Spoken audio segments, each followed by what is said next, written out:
How do you breathe life into your speech? Somebody yell it out. What do you think? Get your audience involved. Say again? Get your audience involved. Get your audience involved. Very good. How else do you breathe life into your speech?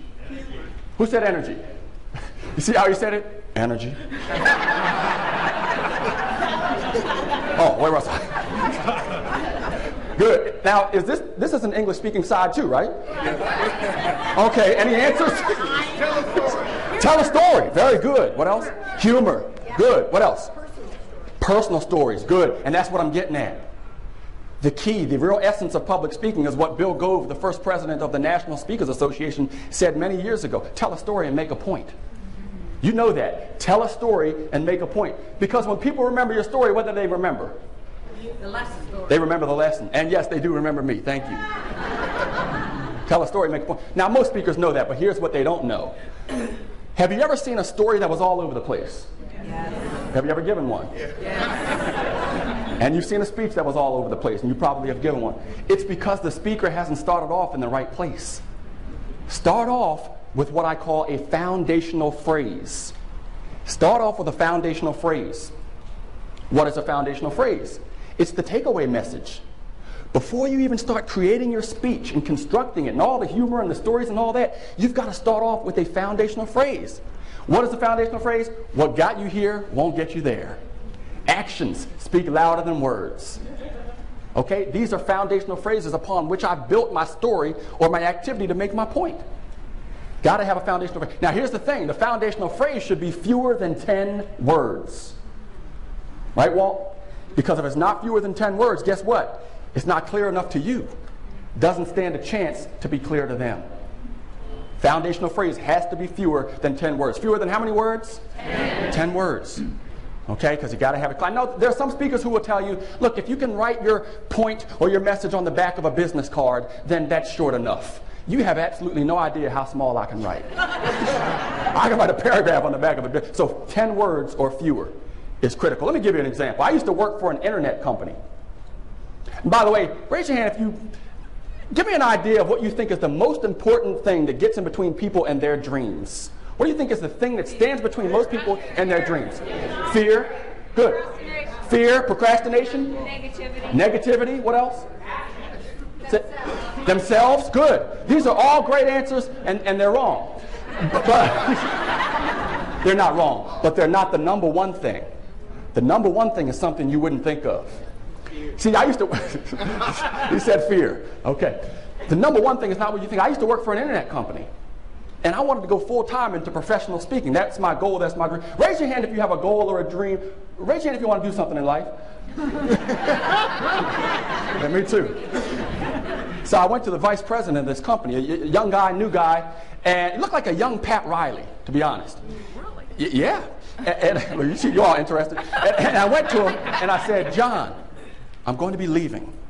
Give you as much transition time as you need, but I'm going to be leaving because it's always been my dream to be a full-time professional speaker.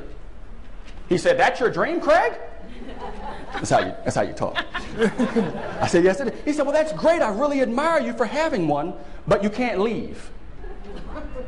Exactly. I said, what do you mean I can't leave?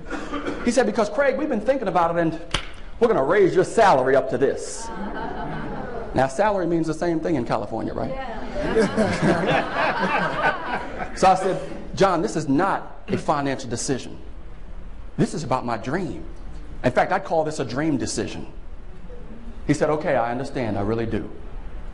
Hey, but how about if we raise your salary up to this? Yeah, I said, this is not a financial decision. It's a dream. Do you know he raised it 4 times?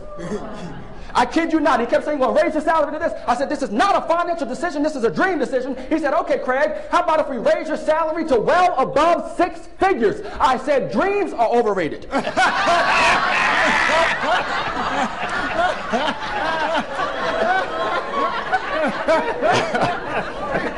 Come on now, 6 figures? That was a lot of money back then. That's good money today. Fill up my gas tank for a week on that kind of stuff. Maybe. So I said, John, look, before I say yes, I really have to talk to my wife about this, right? So, I mean, don't we all? So I went home, I said to my wife, honey, I don't know what to do. What should I do? What should I do? And my wife looked up at me with her big brown eyes and said, "Take the money, fool!"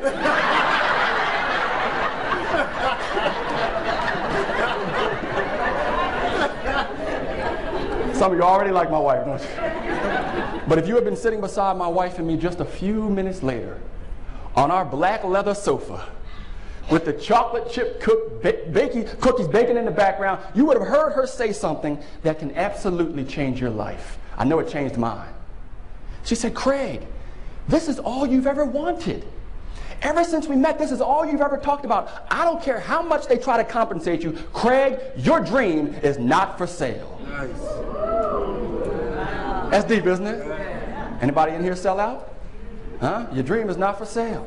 Because here's the thing. Most people think the number one thing that gets in between them and their dreams is some kind of bad obstacle.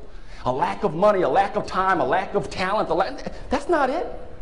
The number one thing that gets in between your best dream is something good that we settle for. Good job, good marriage, good this. So let me ask you something. Are you too good to be great?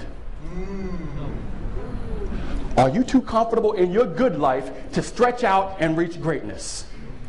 Because sometimes the enemy of the best is the good. I looked at my wife, I said, "See, girl, that's why I married you. My dream is not for sale, right? That's what you said." So I went back in there the next day. I looked at Vice President in his eyes, and I was firm. I looked him directly in his face, and I was bold. And I said to him, "My wife said my dream is not for sale."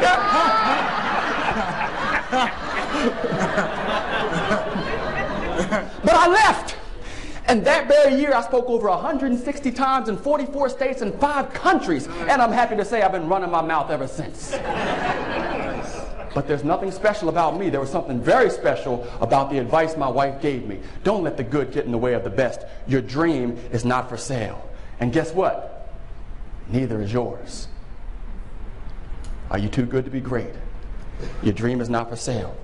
Tell a story and make a point. What was the point of that story? Fewer than 10 words, right? Foundational phrase, fewer than 10 words. Your dream is not for sale. Now, just on a side, men, the subtext to that story is listen to your wives. Right. Or wife. I know you're looking at me like you better back off of that for this. Listen to your wives. And then we all know the answer to our wives, right? What's the answer? Yes, dear. Yes, dear. Well, listen to your wives.